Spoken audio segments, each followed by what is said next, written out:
আসসালামু আলাইকুম বন্ধুরা, রুমকি ভিলেজে আপনাদের সকলকে ওয়েলকাম জানিয়ে আজকে আমি কাঁচা আমের এক নতুন ধরনের আচার রেসিপি আপনাদের সাথে শেয়ার করব। এটি বানানো এতটাই সহজ আর এতটাই কম টাইমের মধ্যে তৈরি হয়ে যাবে এই কাঁচা আমের ঝুরি আচারটি। আপনারা পুরো ভিডিওটি না দেখলে বিশ্বাস করবেন না যে এত কম সময়ে কি করে এই আচারটি তৈরি হয়ে যাবে, আর রোদে দেওয়ার কোনো রকম ঝামেলা থাকবে না। এটি একবার বানিয়ে সারা বছর জুড়ে সংরক্ষণ করে খেতে পারবেন। তো চলুন আমি ভিডিওটা শুরু করি। কাঁচা আমের ঝুরি আচার বানানোর জন্য আমি এখানে বড় সাইজের 4টে আম নিয়েছি আর গোটা অবস্থায় ধুয়ে এইভাবে ঝুরি ঝুরি করে কুচিয়ে নিয়েছি। গোটা অবস্থায় ধুয়ে এইভাবে কুচিয়ে নিয়ে 1 ঘন্টা মতন আমি রোদে রেখেছিলাম। তারপরে আপনাদের দেখাচ্ছি, দেখুন কতটা সরু করে কুচিয়েছি। কুচিয়ে রাখা আমগুলিকে একটা বড় গামলার মধ্যে নিয়ে নিয়েছি আর এর মধ্যে দিয়ে দেব 1.5 কাপ পরিমাণে চিনি। আপনারা চাইলে চিনিটাকে গুঁড়ো করে নিয়েও দিতে পারেন, তো আমি গোটায় দিয়ে নিলাম। এখানে আমি 4টে মতন আম নিয়েছিলাম, তার জন্য 1.5 কাপ পরিমাণে চিনি দিলাম। আপনাদের আমের পরিমাণ যেরকম হবে সেরকম বুঝে চিনিটা দিয়ে নেবেন। তারই সাথে 1 চামচ মতো নুন আর দিয়ে দিচ্ছি ভিনিগার। নুন, চিনি আর ভিনিগার দিয়ে এইভাবে হাতের সাহায্যে খুব ভালোভাবে আমের মধ্যে মিশিয়ে নিতে হবে। এইভাবে আলতো আলতো করে মেখে নিতে হবে যেন আমগুলি না ভেঙে যায়। এইভাবে সব কিছু একসাথে মিশিয়ে নেওয়ার পর আমি এটাকে রেস্টে রেখে দেবো 2 ঘন্টা মতন। একটা ঢাকনা দিয়ে রেখে দিলাম। তারপর এর জন্য একটা মশলা বানিয়ে নেব। খুবই কম উপকরণ দিয়ে আমি এই মশলাটা বানাবো।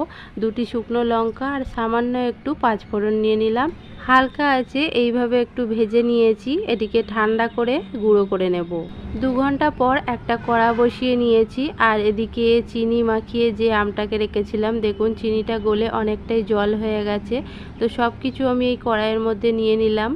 এই আচারের মধ্যে একটা সুন্দর কালার আসার জন্য সামান্য একটু লঙ্কার গুঁড়ো আর সামান্য একটু হলুদ গুঁড়ো দিয়ে দিলাম। এখন আলতো আলতো করে এইভাবে একটু মিশিয়ে দিচ্ছি। খুব বেশি হলুদ গুঁড়ো দেওয়ার প্রয়োজন নেই, সামান্য একটু দিলেই কিন্তু খুব সুন্দর একটা কালার চলে আসবে। এখন আমি 5 মিনিটের মতো ঢাকনা দিয়ে ঢেকে দিলাম।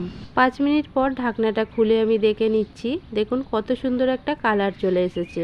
একটা চামচের সাহায্যে এইভাবে আলতো আলতো করে একটু নাড়াচাড়া করে দিচ্ছি। আম এতটাই নরম যে এক ভাপেই কিন্তু আমটা সিদ্ধ হয়ে গেছে।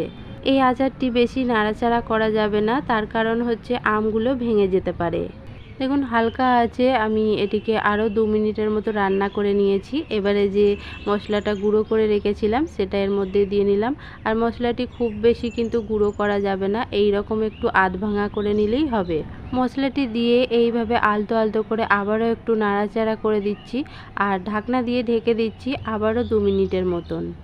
2 মিনিট পর ঢাকনাটি খুলে দেখে নিচ্ছি, দেখুন চিনির যে রসটা বেরিয়েছিল সেটি কিন্তু অনেকটাই টেনে নিয়েছে। এটি ঠান্ডা হয়ে যাওয়ার পর কিন্তু আরও অনেকটাই শুকনো হয়ে যাবে। তো এইভাবে রান্না করে নেওয়ার পর এই আচারটি পুরোপুরি কমপ্লিট হয়ে গেছে। এখন আমি একটা ঢাকনা দিয়ে ঢেকে দিচ্ছি। কিছুক্ষণ ঠান্ডা হয়ে যাওয়ার পর আপনাদের আমি আবার দেখাচ্ছি। তো দেখুন ঠান্ডা হয়ে যাওয়ার পর পুরোপুরি রসটা টেনে নিয়েছে, একদম পুরো শুকনো হয়ে গেছে। এবার আমি একটা প্লেটে আপনাদের সার্ভ করে দেখাচ্ছি, দেখুন কতটা ঝরঝরে হয়েছে। এই আচারটি দেখতে যতটা লোভনীয় হয়েছে, খেতেও তার থেকে দ্বিগুণ বেশি মজার হয়েছে। বাড়িতে যখনই বানাবেন একটু বেশি পরিমাণ আম নিয়ে বানাবেন, কারণ বানানোর সঙ্গে সঙ্গে এই আচারটি এতটাই মজার যে শেষ হয়ে যাবে।